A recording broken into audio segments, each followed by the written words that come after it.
Today, we will review a really special game for me. Why is it so special? The reason why I am so frustrated is that this game has truly pushed me to my limits. This game. It pissed me off. It wasted my precious time. It gave me a feeling like my ass was raped. It was treating me as a blonde bitch with no knowledge of driving, living, and surviving. I can't do this. Let me in, please. Let me in. Yes, this game is really nice, unique, and new. With fresh ideas, possibilities, and really long, absolutely long progression line. You will be playing this game for 100 hours at least. Absolutely perfect crafting tree. This is the first game where I am absolutely happy with Blueprint system where you can learn new craftables for a car, for a garage, and for yourself. Absolute devastation. I want to be an Eddie Stopper driver. Oh, let me be an Eddie Stopper driver.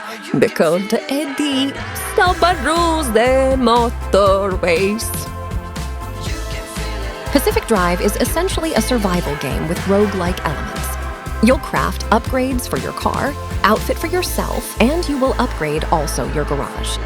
You will not only gain storage space, but also have access to a painting station, repair station, crafting tables, and various other stations.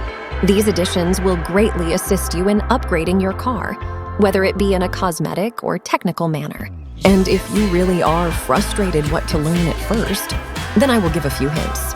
Off-road tires, this is absolutely massive and essential. It will change the driving experience and feelings that you actually are driving for straight of 100%. I promise that the tires, what you will be given at the beginning, will be first stress signs. Sliding all the time to one side and barely moving at off-road surfaces. Worst experience ever. With off-road tires, you will be able to drive anywhere you will like. Forests, mountains, or off-road roads. You will feel satisfied anywhere. Yes, it will slow you down on actual concrete roads, but it is small pay for reward what you will be given. Next one, learn expansion of locker, because the space at this game is limited. Yes, we have a lot of spots in the garage where we can keep looted items, but the space quickly will run out. So this is really essential to create more lockers, as many you can. Next one will be a liberation tool and matter regenerator.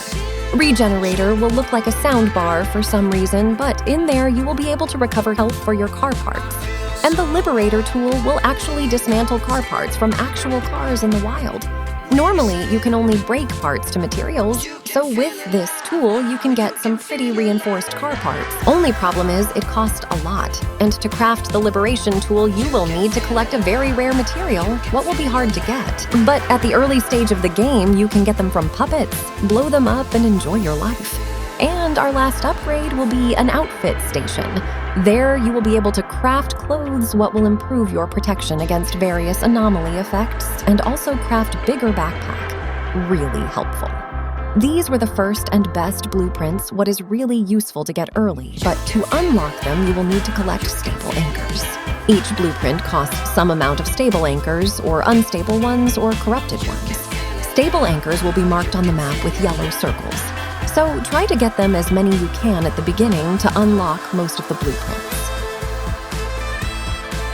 I clearly cannot remember, but at the beginning, you will be dragged into this world where is happening many strange mystical cataclysms, like lightning strikes, earthquakes, radiation anomalies, spike puddle, and many more other strange phenomena.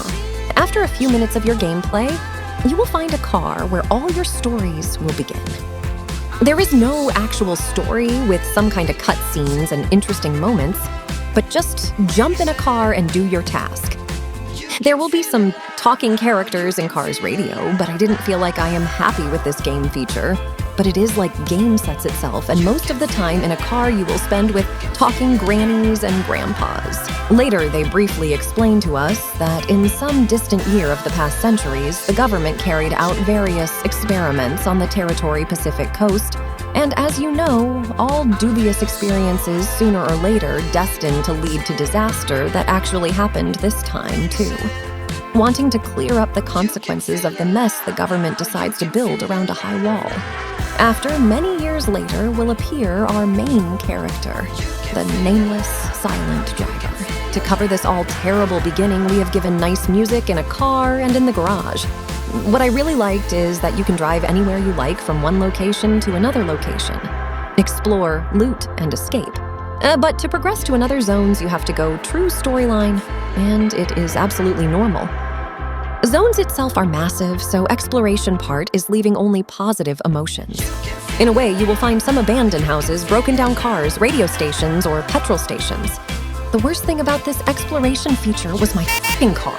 Drive 10 meters, jump out of the car, loot and get back in, then drive another 10 meters and the same, jump out, loot, and get back in. Over and over. I actually enjoyed more walking than driving at these moments. They could add a feature to drag a car to inventory or teleport a car to yourself from a far distance. Yes, if you are stuck, you can teleport it to you from a close distance, but not from the far. And this jumping out of the car was another sign of my frustration. If we are talking about voice acting of characters in a radio, then yes, each character has their own personality. But I really like games where I am talking as well, but instead we are a silent driver who has to follow some kind of strangers. Not really a good position to impress me. Is it so hard to make in a game's voice for myself as a player? What really impressed me, it was the sound effects. I was feeling scared to go outside. There were always some strange noises, what gave me a feeling of unknown. Graphics, how you can see they are at the average level. There are no details, not on rocks or anywhere else. Everything looks more likely plain. But I was satisfied with it because this game with this art looks good. The worst thing was a darkness, a night, a shadow. At night, you will see nothing. Some spots were so dark that it gave me a second stress strike. It was not balances, I really don't know. Maybe shadows gave this thickness of darkness in some areas. Yes, you can use some torch or flare, but believe to me, you will end up with turning brightness in a game to the maximum. Really helpful. At night will be like in a day. And at daytime, it will be slightly brighter, but for me, it was acceptable. Otherwise, game anomalies, special effects were looking bright, great, and dangerous. Later, when I reached my 15 hours of game, I was starting feeling sick of stopping and looting cars or small houses. I was starting to pick only areas which I liked, where was potential to get a lot of loot. Not because of my laziness to grind every car or house, but because of the game feature to f*** me up with anomalies. After a longer time spent in one zone, you will trigger a storm which will wipe out everything.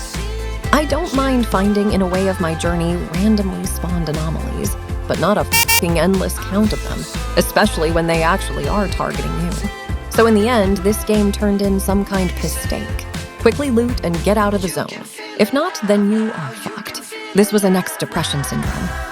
I was interested in exploring and looting every corner, every house, car, tower, forest.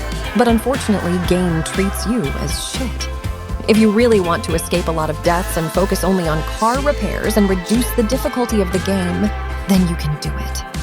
In Menu tab, you will find a lot of options on how to tweak your gameplay, like change failed run settings on keeping items after failed mission, or change car damage and player's damage on or off. Prevent car of running out of fuel or disable storm. There are a lot of options on how to change your gameplay and make a game easier. Eventually, I gave up after the game didn't give me an option to carry on playing it. I had a quest to travel to mid-zone, and no matter what I was doing, the game was not giving me to travel to mid-zone. Maybe I did something wrong, maybe it was a glitch. I really don't know. I made many attempts to reach the next zone. I was trying to search for an answer, but I ended up with failure. Many times I was driving at zone where should be a quest or something to travel further, and all what I get is a storm or nothing or death. Zone after zone, nothing. I was not able to even explore everything at this game. But despite everything, I still think that the game is nice with many bad factors. Did I recommend it? Yes, for sure. It is a nice survival game with rich in-game choices, crafting, and designing options.